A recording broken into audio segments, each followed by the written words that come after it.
So I wanted to hop on today just to talk about a few different things that are important to me and I think could be very important to other people as well. It's valuable information for many different reasons. So I wanted to mainly talk about, first of all, how important our spine is and what kind of exercises and different postures that we can do to help strengthen our spine and to help make it a little bit more mobile. First of all, this is actually something that's super sensitive to me because I was diagnosed with MS just over 10 years ago. And if you don't know already, MS is an autoimmune disease that mainly attacks the central nervous system. So why is the spine so important to me? Well, we actually, in the proper terms, it'd be called your vertebral column, right? And I call it spine because it envelops your spinal system, right? Your spinal cord. So that spinal cord actually has so many vital roles, but one of the biggest ones is sending out information to the rest of the body, right? Because it's directly linked with our brain, which is also a part of our central nervous system, our brain and spinal cord. So you could imagine how important it is for me to have understood that because of my diagnosis. And once I really understood not only what vital roles our central nervous system plays within our body, but it is the foundation of everything, right? Without a brain, we don't really have life. We don't have consciousness. So without our brain, without our central nervous system, without our whole central nervous system functioning properly, we're not at an advantage, right? So what we do want 100% is to ensure that our brain and spinal cord function optimally. And one of the best things to do to ensure that they do is to move, right? And is to move our spine properly, is to move that vertebral column properly, because that is what protects our central nervous system.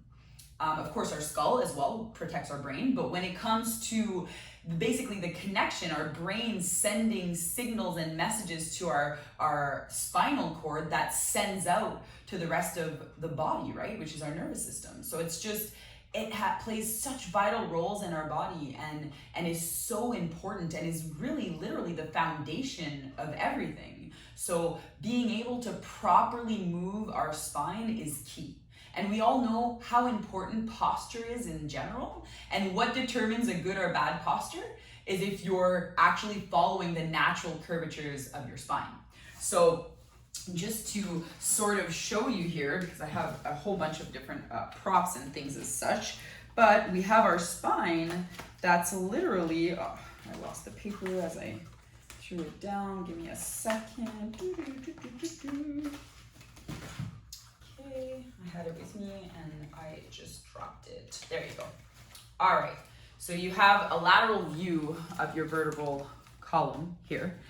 And as you can see, right, your cervical vertebrae, so at the top here in number 1, we have that natural type of curvature here, right, which is an extension.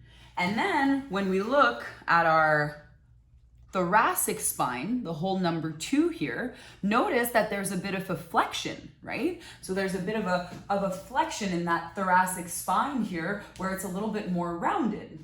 And then when we look at our lumbar spine, right? So number 3 down here, we again start going into a little bit more of a curvature here, right? We have that curvature in the lower back, a little bit of a flexion in our thoracic spine, and again, a little bit of that extension in our cervical spine, as you can see here. And then of course, it's also showing us our sacrum and our coccyx. But at the end, we want all of this to be super mobile and functional, right? The more we're able to move what protects our whole central nervous system, right? What protects our spinal cord and our brain, because of course, as we're moving our neck, we're also moving our skull, right? It's just so important for us to think about that. And if you look here, I have the nervous system, right? Which is what well, the nervous system expands more, right? It also goes into the peripherals, but still, when you look at it, that whole spinal cord here, they've enlarged it a little bit more because it's not that big. Our spine is protecting that, and then you have the brain, right? And it's just like, and do you see the connections throughout the rest of the body? Like, it's crazy what it does for us. And I had a few more pulled out there, but this thing is just falling apart, so I'm gonna leave it for now. But you get the gist of my idea.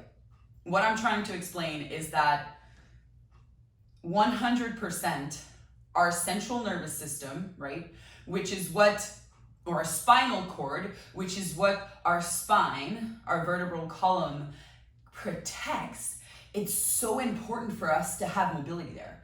Can you imagine, let me give you an analogy. Imagine our spine, right, the foundation of our body, and imagine it, again, it's like in the center where all of our chakras run as well. That's a whole other story.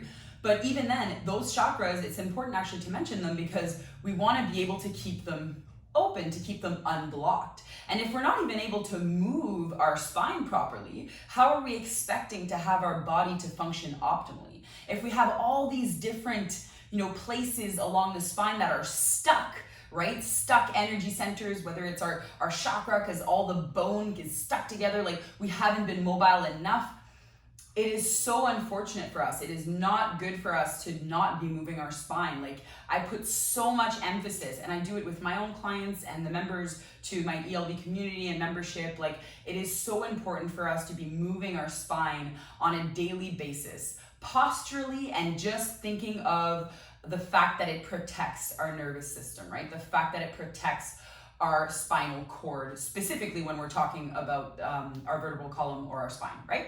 So I'm going to show you a few different postures that will help, different exercises that really help awaken the spine and that I use all the time myself and with my people. So one of the first one is just our regular cat-cows. And in our cat-cows, like when you think of your cat-cows, we're going to imagine that we're always moving from our pelvis, okay? That we're always first moving from that coccyx, from the tailbone to the sacrum, into the lumbar, into the thoracic, into the cervical. So it's like we're trying to do, as I showed you in the little pictures, one vertebrae at a time. We're trying to get movement in between each of those vertebrae. And in order to do so, we're gonna really have to isolate and focus on that. And even better here, we're also gonna try and do that and pair that up with our breath, okay?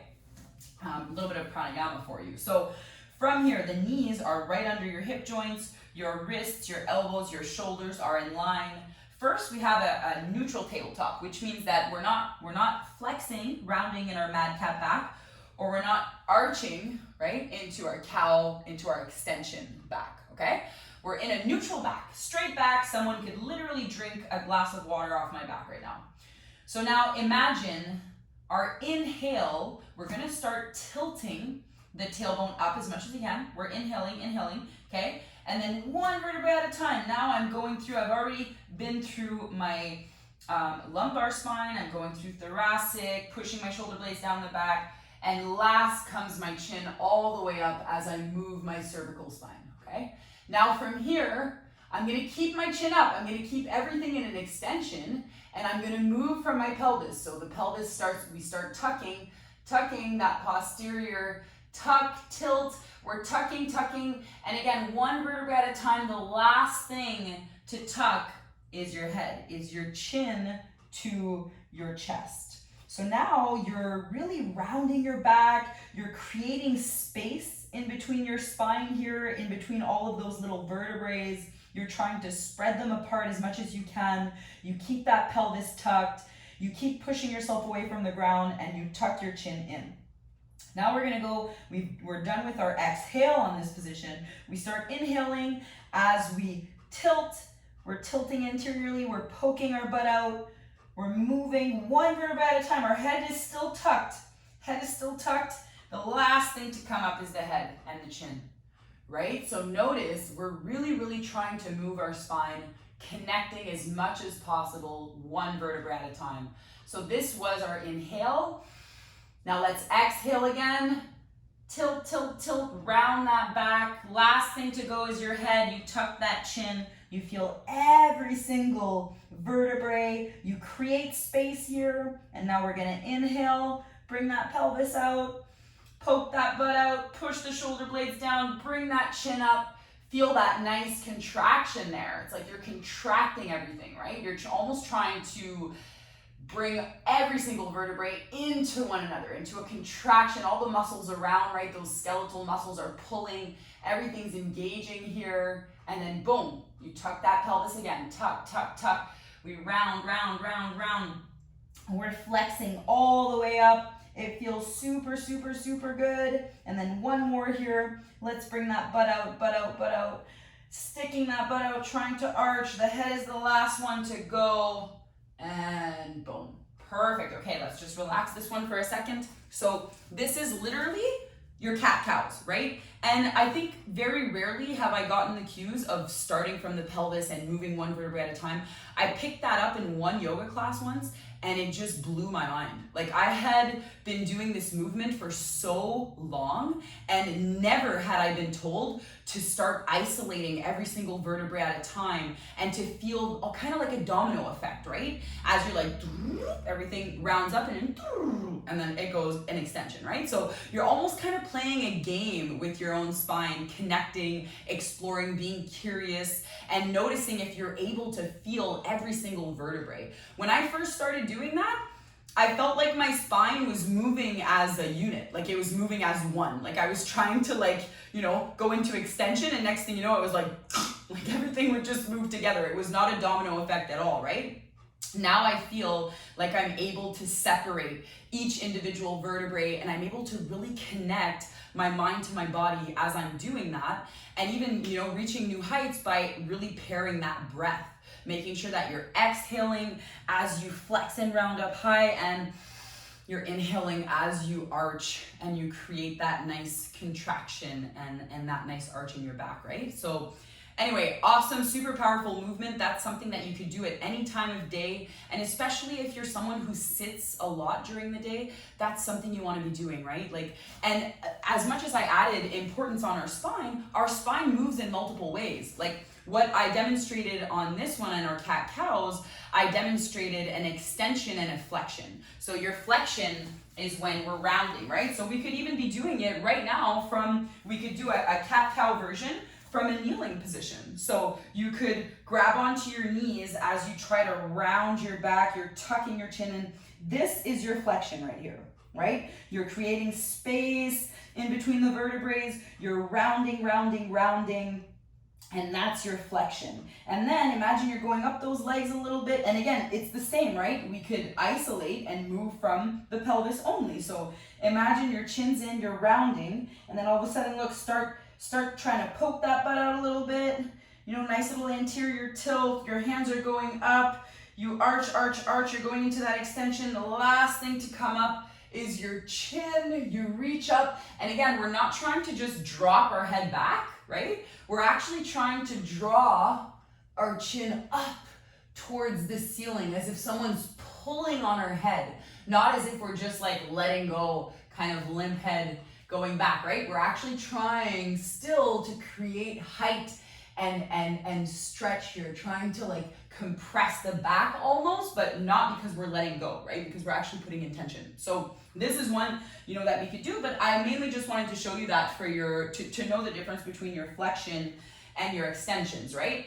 And the thing is our spine moves in two other ways. It also moves in our bends, right? Bending our spine from side to side. So that's things like our side plank, right? That's things like just going into our really nice side bend and trying to go and stretch the whole side body. This is actually a super good stretch.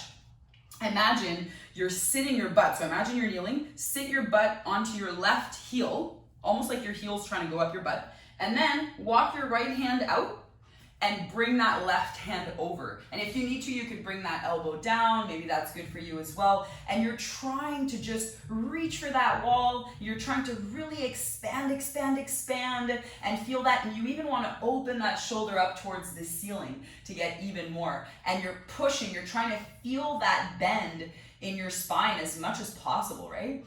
And I when I first started this, I used to not be able to go that low and bend that much either. So imagine now that arm draws you up, boom, and then we do the opposite. We lift our hips, sit onto the right heel. The right heel's going up our butt right now. Walk that hand out, bring that elbow down. Maybe, maybe not, maybe this is enough for you. You reach that right arm up overhead, and we're going into that nice side bend. So that is another way that we can move our spine, right? So not only is it important to move our spine in our flexions and in our extensions, like I showed you previously, but in our bends, it's super important as well.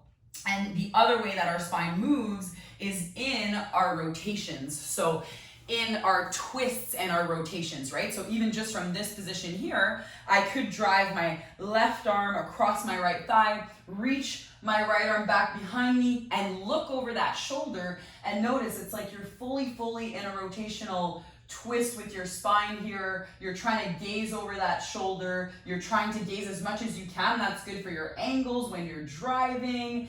It's good for all sorts of movements, but that's definitely one that benefits us, right? Checking those angles. So you're looking all the way down, and now do the exact opposite. Come back to center. The right arm goes across the left, and you're trying to use a little bit of power here, a little bit of pressure, right? The back of your right palm against your thigh, that helps crank you open even more. It's almost like this, you're trying to take water out, like a ringing sensation, right? So when we're doing our cat-cows, flexions and extensions, we're thinking of that domino effect, like one little vertebra at a time. Here we're thinking of that ringing effect, right? So look back behind you, reach that left arm behind you. You're still imagining like you have a straight spine here. You're not trying to round. It's almost like you have a string attached to the top of your head, and poof, it's just reaching up for the sky, pulling you up into a really straight and nice alignment, just over the midline of your body, feeling nice and grounded here, right? Still trying to look over that shoulder as much as you can, back into center. So, I could go on forever about this because I think it is so important for us to move our spine, like to move that vertebral column, to move it because it encapsulates our spinal cord, and our spinal cord communicates with our brain to the rest of our body. And it's just like the foundation. Like having a healthy spine is so important. And unfortunately, I learned that the hard way, right? I learned that with a hardcore diagnosis of multiple sclerosis 10 years ago. And thankfully, that was a blessing in disguise. And I was able to do a lot of research, and I was able to actually, thankfully for the internet, I was able to fully conquer MS, medication-free, and I am the strongest and the healthiest that I've ever been today. And I think partially one of the biggest factors that allowed that for me was regaining a healthy, functional, and mobile spine, right? Like that was huge. And I really, really wish for everyone to think about that when they're doing any style of activity, right? When they're, whatever it is that you're doing on a daily basis, or maybe not doing yet, definitely try to implement spinal movements. So I showed you your cat-cows. I gave you a really good trick for that one. If we go into another type of extension here, it would be into our Sphinx arms, right? So Sphinx arms, we're bringing our elbows right under our shoulders, same, and we can hold this position. So if you feel like maybe you have one of those flat backs, like that really happens for a lot of people. They have a lower back. It's either or. Either they have lordosis, where it's like super pushing that butt and tailbone out in an overly arched back, or they end up having a flat back for maybe sitting too much all the time, slouching, and not looking at their posture. So again, any type of activity or work that you're doing, for example, that puts pressure on your spine somewhere is going to inevitably affect it or impact it negatively, right? So that's why it's so important for us not only to have daily movement, but to put emphasis on regaining proper posture and really moving that spine in all directions, right? Our rotations, twists, our bends, and our extensions and our flexions. Like it's so important because it moves in all of those ways. So why would we not move it in the ways that it can. And just think about that. The less we do it, the less it's able to do it. So we want to make sure that we're preventing and not waiting until all of a sudden, we have years ahead of us of trying to break down our spines for it to move again, causing all sorts of other issues, right? For a lot of people who have immobile spines or are not able to move it as much, there's a lot of pressure in their lower back, right? Usually quite often because of too much rounding in the upper back, which ends up putting a lot of pressure on the lumbar spine, right?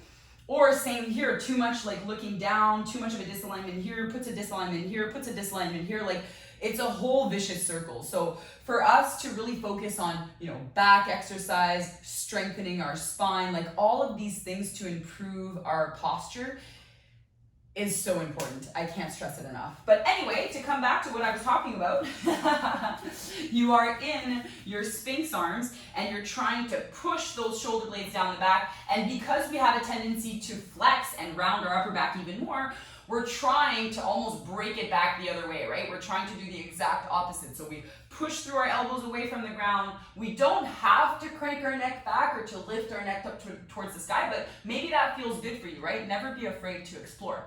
So this is a good one. You could move your hands out and get into your seal pose instead, right? So your hands are out a bit, your hands are further away. If you were to walk them in, if you have a very mobile spine and still able to keep that pelvis down, now you're in your up dog here, right? And then you really just push those shoulder blades down. Again, you can reach that chin up if it feels good for you. And quite often we're always like this, so doing this does feel really, really good. And as I mentioned earlier, just try not to crank your neck back, try to lift the chin up towards the ceiling. So this is in your extensions. If we wanted to go into a single flexion, you could go from your child pose, so knees mat width apart, feet together, and you reach out like this and you're trying to push your butt down to your heels, and you're going into a little bit of flexion, the opposite position from our lower back here. We could breathe into that. We could even add, with that child pose, you could add some side. You could walk nice and low, and the more you walk, now you're bending your spine, right? And you're stretching the side. You could do the same on the other side. You'll see this feels so freaking good. And again, it's with that intention of moving that spine and of stretching all those muscles around it too, right? And then another version of your child poses is knees together, and you just let yourself collapse over your legs. Maybe you need something to support your head. Maybe you're able to come down, and palms up, and you just let your shoulders fully relax. And from here, you're also into flexion, right? Into full flexion. So back up. So yeah, so we've got a lot of awesome postures there to move and reinforce our spine. Another one that I could give you for our side bends, which because I only did the side to side like that, would be from your side plank. So either you're going from your elbow into your side plank, one leg forward, and you could just dip your legs a bit and then go up and squeeze, dip. You're gonna work those obliques, but you're also gonna be working the mobility of your spine, right? Same on the other side. Or you could also hold it, and you could also do it from your hand, and you could potentially just push yourself up, trying to bend and trying to engage and strengthen yourself in this posture. Arm up if you want, arm behind you if you want to open. Another good one is to reach under, right? As we round, as we move everything, and then we open up. So that not only is helping us with our spine, but it's also helping us with our shoulder girdle, our obliques. Like, there's just, every exercise has so many different purpose, right? But that's the beauty of starting to explore and be curious and just think of exercises that can really target your spine, and you can't go wrong. I mean, of course, you can go wrong if you're following people that are doing crazy stuff, but like, I can't even imagine what people would be doing to really like mess themselves up. So just try to find and follow people like myself that know what they're talking about, and yeah, just you'll be fine. But just think about moving that spine as much as possible. It's literally the best tip I could give you. Move every day and include spinal movements, twists, right? Rotations, bends, flexions, extensions, get it moving, get everything connected. I remember at the beginning I wanted to give you an analogy and I completely forgot or I just stopped in the middle of it. And that was, imagine a garden hose, right? With the water running through and you're watering your garden and everything and it's flowing and it's beautiful. And then next thing you know, there's a little kink that happens. You move it in a certain way and you don't realize, and then there's no more water running. You're like, why is there no more water running? And you realize as you look back, there's a little kink in the water. And that little kink disrupted the entire flow. Think about that. Think about your spinal cord, okay, that literally receives information from the brain and sends it out to the rest of the body. So think of that. And now think of your spine as that hose. And think of you not moving your spine and all of a sudden there's a little kink in the spine. What do you think it's doing to your spinal cord? What do you think is happening if your vertebral column can't move properly and there's all these kinks happening? It does a whole bunch of other things, right? Like it might stop something somewhere and then that affects something else and then something else. Like our bodies are incredible machines. Like our bodies are just a whole other level. We've been studying it for years, and we still don't even really know, right? Like we still don't really know, but I can tell you we are light beings and we can 100% control our reality. But apart from that, that's not even technically proven. And at the end of the day, our bodies are absolutely crazy. They're awesome. They can do so many things and they can heal themselves. They can heal themselves from anything. So even if you're that person that does have a very immobile spine and you're like, oh my God, you know, what am I gonna do? Just start by moving it. Move it every day, do all sorts of movement that target your spine, all sorts of different directions, and eventually, you know, you're gonna notice amazing results. Especially, like, I can guarantee you, if you're watching this and you have an immobile spine, you probably are constipated. You are probably constipated, which means that you probably go to the toilet maybe once a day or less than once a day. And that is constipation, my friends. If you're not going to the washroom as often as you're eating, because your body needs to evacuate what it doesn't absorb or digest or doesn't need, right? You're constipated. So I can guarantee you that if you have an immobile spine, chances are 99.9% you're constipated. So start moving everything properly, and next thing you know, you'll be hitting the washrooms and you'll be really proud of your bowel movements. And on top of that, go vegan, and that's gonna help you even more. So sending out all sorts of love and light to all of you guys. My spiel ended up being so much longer than I expected, but hopefully you don't get bored, and hopefully you do some spinal movements with me along this video, and have a wonderful, wonderful day. Mwah! Remember to be kind, be strong, and be true.